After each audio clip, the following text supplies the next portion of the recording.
combination of fierce crosswinds, narrow roads and the usual large and nervous first-week field.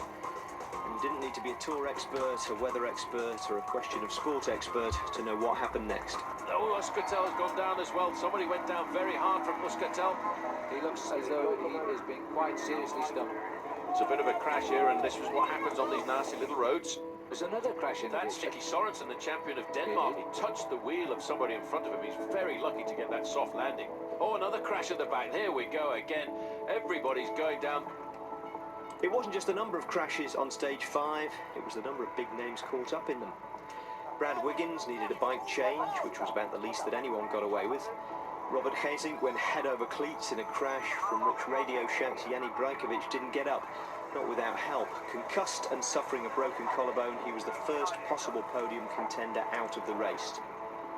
Alberto Contador didn't go out, but he did go down and had obviously gone over on his back too from the looks of his jersey.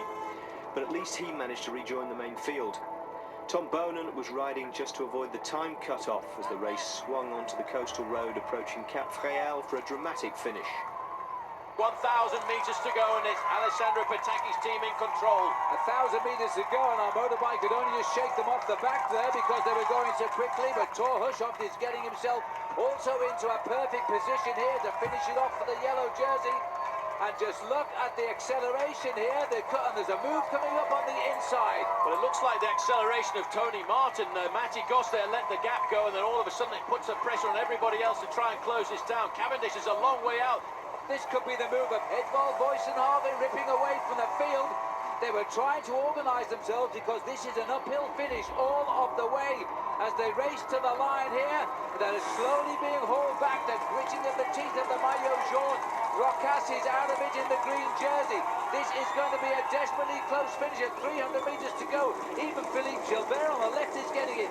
Now the yellow jersey of Thor Hushovd, slowly but surely. Hushovd is getting on turn here now.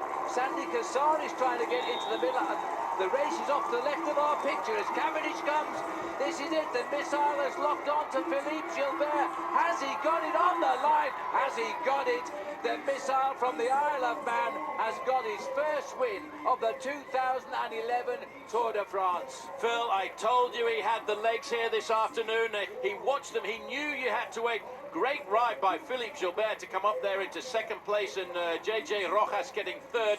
Cavendish wants this. You can see by the expression on his face.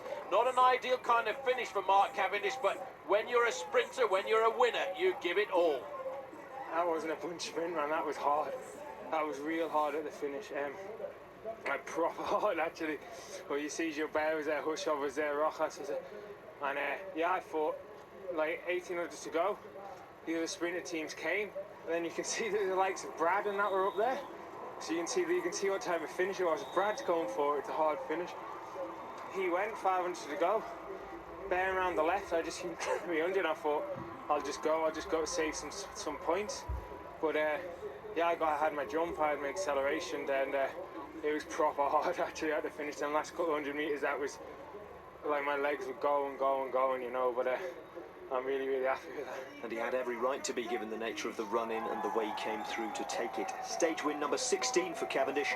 Only Bernard Hinault and Eddy Merckx are ahead of him for victories over a 4-tour span.